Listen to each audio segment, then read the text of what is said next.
And let's get into the first story, the big story, what everybody already knows, and we're going to say anyway. Kyle Rittenhouse found not guilty on all charges. The motion of the defendant is granted. The charges against the defendant on all counts are dismissed with prejudice, and he is released from the obligation of his bond. The first charge, Joseph Rosenbaum. Second, Richard McGinnis. Third, the unknown male. Fourth, Anthony Huber. And the fifth, Gage Grosskreutz. And I want to say something very important. On all of these charges, one of those individuals is a good friend of the show, is a good friend of all of us here, and that's Richie McGinnis. They call him Richard. Richie McGinnis ran into danger. Kyle Rittenhouse was defending himself. The whole situation, in my opinion, is tragic, and it shouldn't have happened. The police should have been protecting this community. It shouldn't have been a 17-year-old going out there feeling like he had to do this. But when it came to Richie, I mean, we're worried about him. You know, we're friends with this guy, and the whole situation is scary. But I will say this. Not for 1 second do I believe that Kyle Rittenhouse should have been found guilty on the charge of endangering Richie McGinnis. I don't know how Richie feels. You know, that's his private business. And as someone we deeply care about, we are concerned for his safety. But based on what I saw that night, I think not guilty was the right charge. I don't know how you guys feel about all this stuff. You know, for Richie, it's personal. We've had him on the show several times. He was a witness. He rendered aid to Joseph Rosenbaum, but not guilty was the way to go.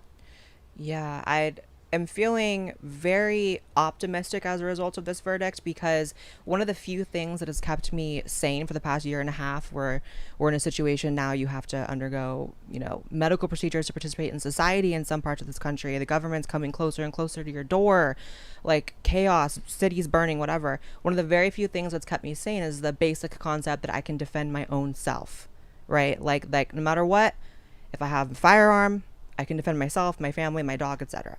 So this verdict reinforces that Americans still do have that right, even though there are many forces trying to take it. It's scary because what was on trial. So this is winning the battle, but not the war. Yeah. What was on trial first and foremost was the life of Kyle Rittenhouse. What they don't tell you when the media lies is that he rendered aid to protesters. He didn't go there as an ideologue. He went there and he was like, does anybody need help? And he rendered aid, I think, to 2 people. And then he got attacked. The greater picture here was our right to defend our communities and ourselves from violent riots and extremists. And the crazy thing is now a lot of these leftists are saying this is the Kyle Rittenhouse precedent, that right-wingers will be showing up with weapons now at these protests. And it's like, well, hold on there a minute. I'm not a fan of this because, they're creating conflict. But what they're really saying is, if you frame it properly, is that when these extremists go to riot, destroy, and kill people, regular members of the community might come out and stop them. Is that the precedent they're talking about? Now, I hope the conflict doesn't stop.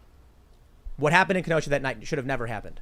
But I blame the institutions first and foremost that were supposed to be protecting these communities. Yes. It's a difficult situation. I'll put it this way. I think the whole thing was a net negative. If Rosenbaum stayed in jail for the atrocities he committed, Kyle Rittenhouse would not have been in that position. And Kyle Rittenhouse shouldn't have been there. And that's not an indictment on his decisions, an indictment on everything that happened in Kenosha. Yeah, that's why I keep saying he shouldn't have been there, but no one should have been there. And the police should have been protecting the city. And it's only a logical conclusion to the situation that there would be vigilante justice occurring when the police literally are standing down as buildings are burning and people are being hurt.